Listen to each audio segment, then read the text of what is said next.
Masuk pada pertanyaan yang ke-80. Manakah yang afdal?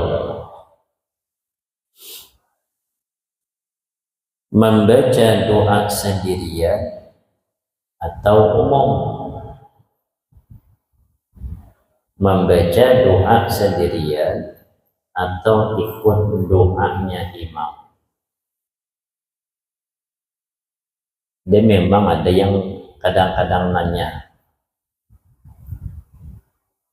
ada perempuan nanya, berumur sudah, macam mana kalau kita doa sendirian? Boleh ya? Ini kan awam benar berarti. Bertanya macam mana kalau kita berdoa sendirian tidak ikut doanya imam? Boleh ya? Boleh. Doa nyurangan, ada apa-apa? Boleh. Kenapa? Kata saya, karena kita kan tidak tahu doanya imam minta apa. Kalau kita kan tahu doa kita, yang jelas imam tidak mungkin minta miskin. Ada imam minta miskin. Itulah doa yang diminta Nabi yang tidak pernah kita minta. Allahumma ahyini miskinan wa amisni miskinan wa hasyurni fi zumratil masakin. Ya Allah, hidupkan aku dalam keadaan miskin, matikan dalam keadaan miskin, bangkitkan bersama golongan orang-orang miskin. Nah, itu dada imam. Memang kita tidak mengerti doa yang dibaca imam karena kita tidak paham bahasa Arab. Tapi yang jelas tidak ada imam doa yang tidak baik. Seluruh yang dibaca imam itu doa-doa pasti yang baik. Maka oleh karena itu paling baik bagaimana? Ikuti doa imam. Nanti setelah imam salam kita ada doa khusus. Imam sudah alhamdulillah ya rabbil alamin, kita ada doa khusus, kita jangan alhamdulillah, tambahi doa kita kalau memang ada doa khusus. Lalu bagaimana jawabannya? Mana yang lebih afdal? Mana yang lebih afdal, membaca doa sendiri atau bersama ikut yang umum? Jawabnya, wa fi hadhil ayat ta'limu adabi doa. Wa fil hadis iza da'autum fa'ammu. Yang paling baik itu ikut doanya imam, doa bersama-sama. Karena ada hadis Rasulullah, jika kalian berdoa fa'ammu, maka umumkan. Dalam hadis lain, iza ijtama'al qaum, jangan khilaf, apabila berkumpul suatu kaum kemudian berdoa yang satu, wada'a ba'duhum, berdoa sebagiannya dan mengaminkan sebagiannya. Berarti yang berdoa hanya sebagian, satu orang kita minta imam berdoa atau orang yang dipilih imam berdoa, kita mengaminkan seberadaan. Illa stajaba lahu, kecuali Allah kabulkan doanya. Jadi yang paling baik berdoa bersama-sama. Kalau ada doa khusus, mungkin kita minta secara khusus karena urusan pribadi, habiskan doa umum, tambahi doa khusus supaya doa kita itu cepat dikabulkan oleh Allah Subhanahu wa ta'ala. Bersamaan minta, datang ke rumah RT nyurangan, nyalih depan, bawai kekawanan. Banyak yang datang rombongan tambah pada nyaman nolak. Itu perumpamaannya aja. Berdemo 10 orang, lain hasilnya demo 10 juta. Kalau demo 10 juta itu diperhatikan pemerintah, ditanggapi. Tapi kalau 10 orang orangnya ditanggapi oleh pemerintah, bukan berarti Allah itu pemerintah. Itu model analoginya aja. Jadi kalau banyak-banyak orangnya, itu jelas lebih mantap dibanding menyurangan. Soal apakah hukumnya merokok di dalam masjid? Ini ada pembilahannya. Alhamdulillah juga pembilahannya. Ada yang merokok dalam masjid. Perhatikan pengajian. Ada. Apa aja? Imbahnya ada. Kadang yang merokok tulak keluar di pelataran. Inilah bedanya tembilahan dengan di kebun. Tembilahan kalau tungkal, ada lagi yang merokok di masjid itu ada. Namun di kebun merata. Ada lagi malah tempat sebelum ceramah istirahat, ya ada istirahatnya. Memasuki acara inti kita istirahat, keluar banyu susu, walaupun susunya seseparuh rasa, tehnya yang banyak, gulanya yang banyak, warnanya aja susu tapi rasa-rasa gula. Keluar banyu susu, keluar apa namanya itu, makan makanan snack gitu. Itu seperempat jam ada tuh, minum susu, makan, nanti rokok. Nah, berokokan dahulu. Separuh habis rokok, kita memasuki acara selanjutnya. Ada yang kayak itu di kebun, sengaja disediakan segan berokok. Tembilahan ada. Lihat acara maulid, hampir ada. Kenapa? Supan merokok, penyerangan itu supan. Tahan, berdiam dahulu, ditatahani. Kalau punya hendak merokok, keluar kadang-kadang, duduk dengarkan ceramah di parkiran, hanya itu rokok. Dan kita lihatnya duduk di Honda ini sambil berokok, sambil dengarkan ceramah. Kalau maunya masuk ke dalam, dan bagus juga tuh. Namun di kebun masih ngalih, diingkat belum. Entah guru sana kada berbunyi, kada tahu juga. Muntabilahan deh.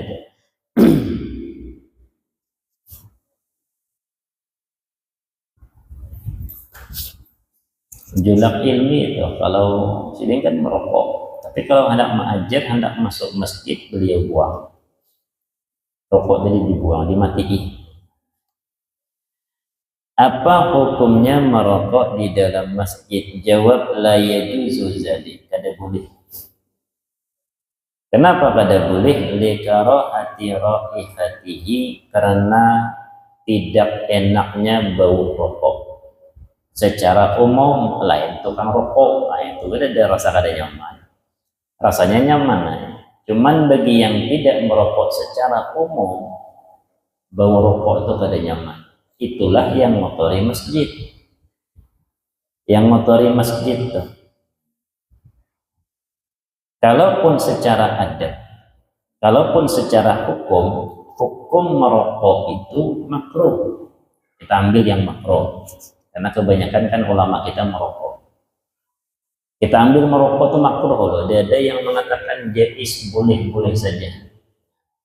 Pendapat hanya dua, makruh, haram. Tapi karena bahas wali lah, itu ada khas khusus kenapa wali merokok. Ini secara orang kita nih, merokok itu hanya dua hukumnya, makruh, haram. Makruh, haram. Amun betapun kaulun, lahir di pribadi ulun, supaya ulun kada merokok, ulun mengharamkan. Pribadi, bukan ulun mengharamkan, mengambil pendapat yang haram supaya kada mau merokok. Amun kita mengambil pendapat makruh, coba ipang, coba itu karena bermulai nyaman itu rupanya lah, makruh benar aja langsung jadi merokok. Tapi kalau kita mengambil pendapat hukum haram, udah mau JP kan kuliah. Kenapa? Karena tak ambil hukum haram tadi. Hati-hati ya. Itu yang pertama. Nah, sekarang anggap kita ambil hukum rokok itu makruh. Sama dengan makan. Makan tuh bukan makruh, mubah malah. Tapi kalau makan di dalam masjid yang bisa mengotori masjid jadi haram. Bukan makannya tuh yang haram, maigati masjid itu yang haram. Bukan rokoknya yang haram, tapi merokok dalam masjid membuat masjid berbau. Nah, itu yang haram. Jadi jangan rokoknya pulang aja. Guru itu mengharamkan rokok. Ada merokok di dalam masjid yang membuat bau masjid itu kada nyaman. Nah, itu haram. Sebagaimana makan di dalam masjid sampai mengigati masjid, itu pun hukumnya haram. Makanya kada haram kada. Makan lontong tuh yang hati-hati banget. Aman makan kacang itu nyamannya kada igat kacang. Benyu ini kada igat. Tapi kalau lontong buah gulai, nah itu hati-hati banget. Makan lontong buah gulai, lepas gugur lontongnya, nah, melacong ke kuah, itu tak hambur untuk kuah. Itu yang mengolah haram. Haramnya itu mengigati, bukan hukum rokoknya, bukan hukum makannya. Tapi ngapa jarang ada wali berokok? Jawabannya kalau hendak berokok jadi wali dulu dong. Kadang ngalih kadang. Nah, kita ini kadang-kadang umpat di rokoknya, amalan orang kadang mau umpat. Sebagian wali itu ada yang melanggar hukum makruh. Tujuannya apa? Untuk menurunkan tensi yang tinggi. Maksudnya tensi itu cahaya yang datang ke dalam hati itu terlampau kuat. Tarikan ke atas itu terlampau kuat dibanding tarikan ke bawah.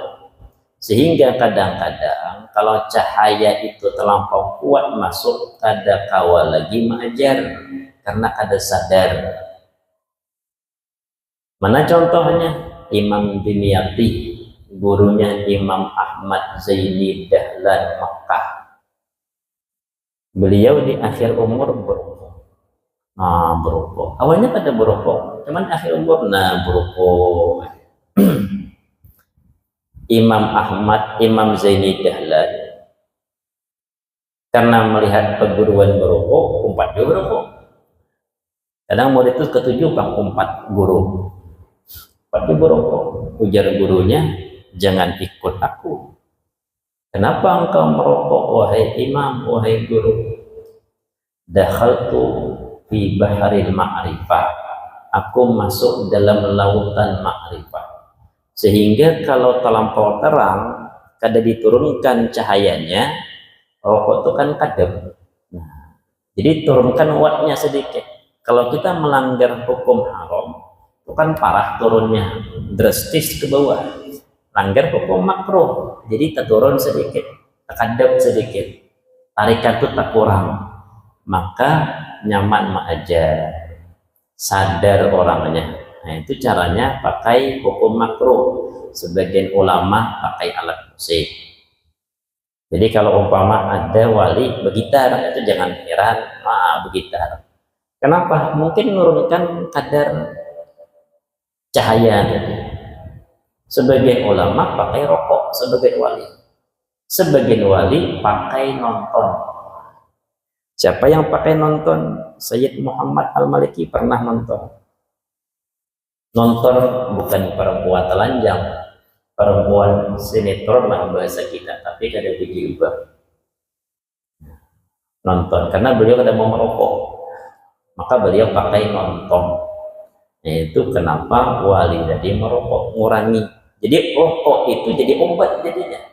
Kalau kada berokok, kada bisa apa-apa. Karena fana jadinya.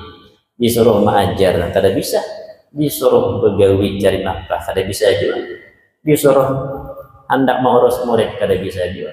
Fana dari Allah. Supaya agak turun, merokok. Langgar hukum makruh. Ketika itu hukumnya boleh. Karena jadi obat. Sama ketika kita berobat, tidak ada obat yang halal kecuali harus pakai obat yang haram. Darurat, maka yang haram jadi boleh. Contoh, Ini contoh aja, obat gula kemana-mana ada lagi, disuntik kada mau jual turun, pakai pil kada mau jual. Sekalinya ada orang nyambat makan bingkarung dia orang kawah turun dia, ya juga kah? Aku sudah coba. Nah, berarti ada pengalaman orang bingkarung menurunkan gula, tapi obat yang halal dia ada lagi, sudah makan pil kada mau turun, disuntik kada mau turun juga, makan bingkarung. Cuman jangan banyak makan, sekedar jadi obat. Ketika itu bingkarung halal. Ketika apa? Ketika darurat jadi obat. Sekalinya nyaman juga bingkarung ini rasanya. Boleh lagi dimakan melebihi, kada boleh, hukumnya haram. Jadi kadarnya itu kadar jadi obat, halal jadinya. Darurat itu jadi yang haram itu jadi halal, tapi sekedar kadar darurat. Contohnya ada juga contoh aja, contoh memakan obat yang haram tapi jadi halal karena keadaan terpaksa. Sehingga Imam Ahmad Zaini Dahlan terjadi merokok. Meninggal Imam Dimyati, Imam Ahmad Zaini Dahlan mengganti menjadi mufti Syafi'i di Mekah. Ini kisah 100 tahun yang silam nih, belum ada Wahabi lagi. Beliau lagi menjadi mufti Syafi'i di Mekah, tokoh. Kemudian ada waktu itu murid beliau namanya Al-Imam Ahmad bin Hasan Al-Attas, orang Yaman, Habib. Beliau buta. Ternyata suatu ketika tuhannya Imam Ahmad Zaini Dahlan merokok dia, beliau merokok di Mekah nih, merokok sisa aja orang. Dituruti pulang oleh murid beliau. Apa kata Imam Ahmad Zaini Dahlan? Jangan engkau ikut aku masuk di dalam lautan makrifah. Kalau kada diobati, kada ingkat mengurus murid. Fana itu orang kada berasa lagi, merasa dirinya pun kada ada. Kenapa? Ya semuanya yang ada pada kita ini Allah sebenarnya, sehingga diri kita pun kada ada. Ujung-ujungnya fana, merasa kada ada, linglung aja jadinya. Kalau sudah linglung, lawan anak kada tahu, lawan bini kada tahu, nafkahi anak bini kada tahu, beramal ibadah pun bisa kada tahu, apalagi murid. Sedangkan mereka ini punya pondok pesantren. Nah, maka harus diturunkan. Al-Habib Soleh Tanggol, beliau merokok juga. Bukan merokok, tapi pakai tembakau. Jadi yang megang tembakau murid beliau kada mau isap, tapi tembakau itu ada. Jadi kalau beliau itu agak-agak aneh sedikit, kada nyambung, mulai itu fana atau murid beliau mengambil tembakau, diisapkan, nyambung jadinya, diisap dihirup, dihirup tembakaunya aja. Beliau kada mau mengisap, tapi tembakaunya yang dihirup. Nah kita ini kadep, tambah dikadepi, majinya ya kadep. Maksud ulun itu kayak itu. Artinya kalau hendak merokok jadi wali dulu. Nah, jadi rokok itu kada makruh lagi, boleh jadinya karena obat. Tapi kalau yang kadep, tambah kadep, makin naik kadep. Jadi jangan menghukumi kadep. Wali itu pang merokok beliau merokok itu boleh jadinya, bukan makruh lagi, boleh karena hukumnya jadi obat. Namun kita nih wali kada apa kada, tapi kada silahkan merokok, cuman jangan di masjid. Hendak merokok di luar masjid, ambil aja hukum makruh, hukum secara umum. Banyak yang berukuran dulu dah. Banyak itu pribadi aja, supaya kenapa pribadi mengharamkan, supaya kadang jauhi. Ngomong kada nanya kawan apa bah coba ya itu lain tuh, karena makruh aja bang, Sama kita makan berdiri kan makruh, bekameh berdiri makruh. Sehingga kata-kata makruh itu membiasakan dirinya. Biasa aja kalau dosa kata. Supaya menghindari itu, letakkan di tempat yang haram. Sama aja kita, supaya jangan minum berdiri, anggap minum berdiri itu haram. Ada malah kita. Supaya jangan minum berdiri. Menganggap bukan hukum asli dalam fikih. Nah, hukum asli kan makruh. Jadi tidak boleh merokok di dalam masjid sebab baunya itu mengotori masjid. Kalau makanan, bendanya mengotori masjid. Kalau asap rokok, asap itu yang mengotori masjid. Sehingga hukumnya haram. Di luar masjid silahkan. Jadi bukan makruh merokoknya, bukan haram merokoknya, tapi merokok di dalam masjidnya itu yang haram. Dan ini banyak di kekebunan yang banyak. Tembilahan dada saja. Tuh juga tulak acara tembilahan nih, maulid kah, ada yang merokok. Beda mau yang merokok, tahan sejam 2 jam berdiam, karena di luar merokok ya.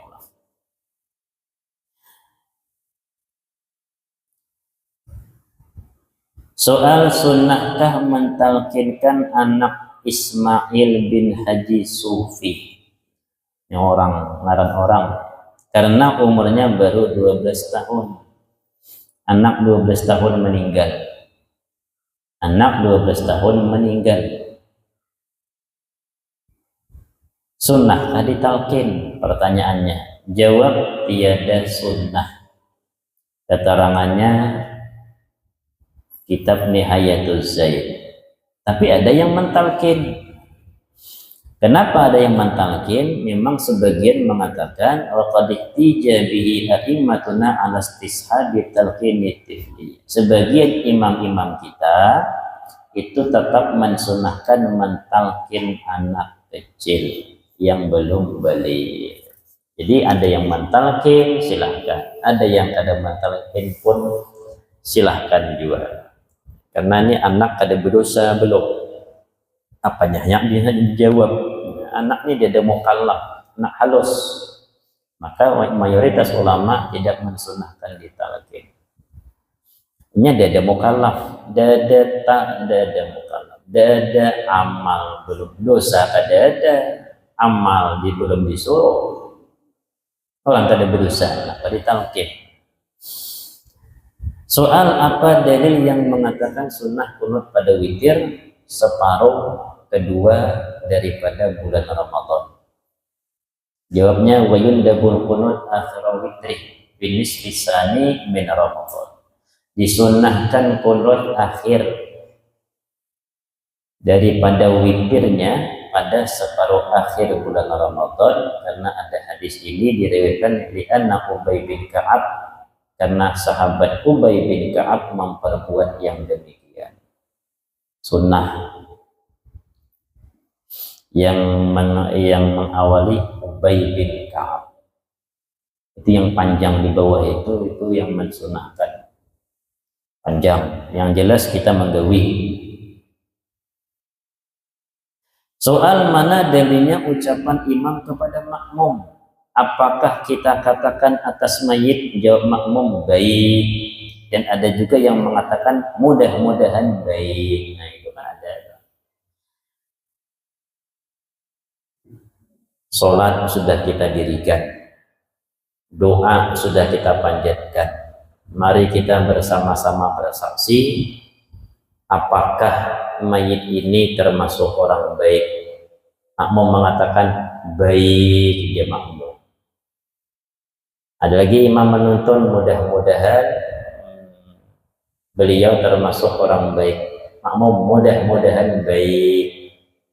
Ada lagi imam menuntun mudah-mudahan beliau min ahlil khair. Makmum mengatakan min ahlil khair, maksudnya termasuk orang-orang baik. Apa dalilnya? Jadi kalau ada imam, ada yang menuntun ke itu, nah ini ngalih. Karena itu besar pengaruhnya kepada mayit. Karena ada hadis an Anas bin Malik bahwasanya Nabi Shallallahu Alaihi Wasallam bersabda, "Ma min muslimin yamut." tidak ada seorang muslim yang meninggal, fayashhadu lahu arba'atu abyad min jirani, kemudian bersaksi 4 rumah daripada tetangga-tetangganya yang dekat. Kenapa tetangga? Tetangga nih yang kenal orang nih biasanya. Tetangga dekat, 4 rumah lah tetangga dekat. Kalau sudah tetangganya dekat itu mengatakan orang ini baik, ala qala Allah Ta'ala qad qabiltu amalahu, maka Allah akan mengatakan aku terima amal hamba itu. Wa ghafartu lahu ma la ya'lamun, dan aku ampuni mayit tersebut apa-apa yang tidak diketahui oleh tetangga-tetangganya. Dosa-dosa mayit diampuni karena tetangganya menyaksikan baik si itu. Nah, meninggal baiknya lah si dia si kong pulang berkata tetangga Yesus, nah kasihan bagusnya ada si dia. Itu termasuk yang berkata bersaksi. 4 rumah aja yang mengatakan demikian itu pertanda orang itu baik, maka amal-amalnya diterima oleh Allah, dosa-dosa diampuni oleh Allah. Maka imam sunnah itu membawa itu. Sholat sudah kita kerjakan, doa sudah kita panjatkan, mari sama-sama kita bersaksi, mudah-mudahan beliau termasuk orang-orang baik. Makmum menjawab, yang banyak tadi menjawab baik. Nah, selesai. Mudah-mudahan dengan saksi yang banyak tadi menandakan beliau termasuk orang-orang yang amalnya diterima Allah. Jangan berdiam aja. Nah, ada imam, ada yang bawa ini itu. Nah, juga imam yang ada tahu. Sholat sudah kita dirikan, doa sudah kita panjatkan. Mari sama-sama kita bawa antar beliau ke liang lahat. Assalamualaikum warahmatullahi wabarakatuh. Ada. Nah, juga ada yang bersaksi, tapi mudah-mudahan seting-seting bersaksi waktu meninggal. Nah, siapa meninggal? Tetangga kita. Nah, sian sedikit baik orangnya. Nah, satu dah. Ya, mudahan tetangga sampai itu bersaksi. Di masjid ada. Nah, tapi mudah-mudahan orang tetangga-tetangganya, kekawanan-kekawanannya bersaksi. Nah, itu cukup lah. Tapi kan lebih mantap bawa orang masjid bersaksi.